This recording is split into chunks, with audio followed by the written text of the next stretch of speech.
Hi, I'm Timothy Mennel, Senior Editor of APA's Planners Press. I'm here in New Orleans at the National Planning Conference talking with Randall Arendt, the author of our new book, Envisioning Better Communities, which we've co-published with the Urban Land Institute. Randall, welcome to New Orleans. Good to be back. You spent the morning doing a workshop for about how many people? I didn't count. There's probably 80 people there, I think. Wow. Great. And good response. The 8 o'clock class is an early one.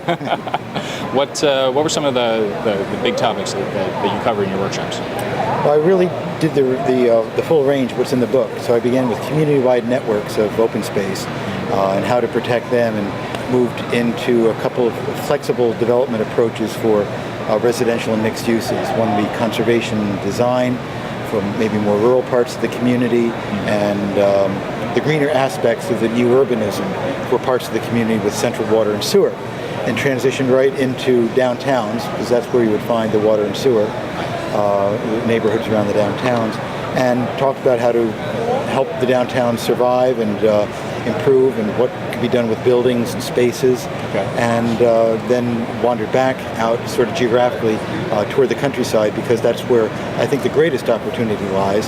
There's so much land that has been developed in the last 40 years in a way that I think many of us regret. Yes.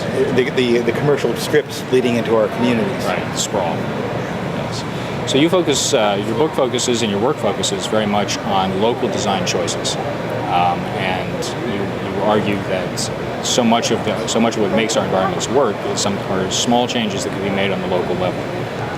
That's right. There is a whole other field of planning for regional planning, and then the people that do state level planning. I've always been grounded in local planning, whether it's county level or town, and having that interest, I gravitated ultimately to site design. So I can see things through the lens of the person who's got one piece of property, whether it's a landowner or a developer, or the planning board that's focusing on one piece of property that's before him. But I also really see the wider community issues and how each property fits into that. Because ultimately what we get in the end is the sum result of all the individual actions. I see. Now you travel the country. You're an evangelical on this subject, let's say. On this subject, if no other, and you draw large audiences and have spoken to communities of all sizes and all regions. Are you finding over the years that you're getting the people are more responsive, less responsive? How are communities listening and learning more, or is it an uphill battle? I'd say that people are listening more, but it's never really easy until you start to engage them. And the way I like to engage them is with pictures, whether it's in the book, 600 color pictures in there, or color slides.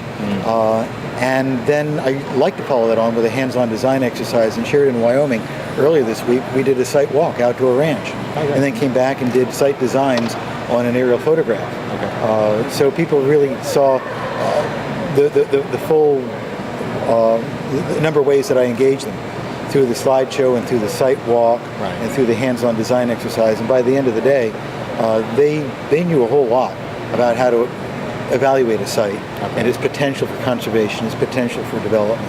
So it's really the engagement of people that makes it possible. If I simply wrote books, or if I simply just did lectures and disappeared at the end of that, I don't think an awful lot would happen. Right.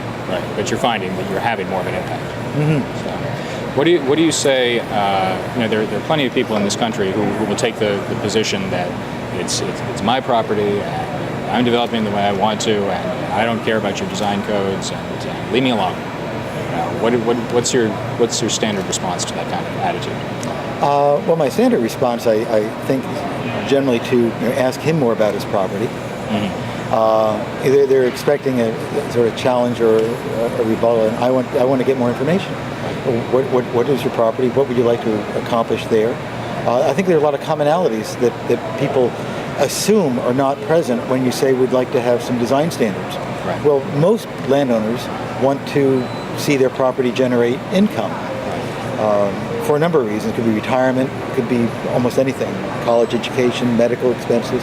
And it's either the landowner or the developer is interested in the income aspect. So I immediately transitioned to how can we, make your property earn a lot of income? There are a lot of different ways, and these standards actually might make it easier because it's not telling you so much what you must do, but different ways, giving you more variety of ways of achieving your goals. Whatever those goals may be. I don't like prescriptive standards that say this is your lot size, this is your frontage, this is your setback. Right. I'd like to basically get to the bottom of the situation. These are the number of units that would be fit on the property under the standards we already have. We already have some sort of zoning. It gives us a density.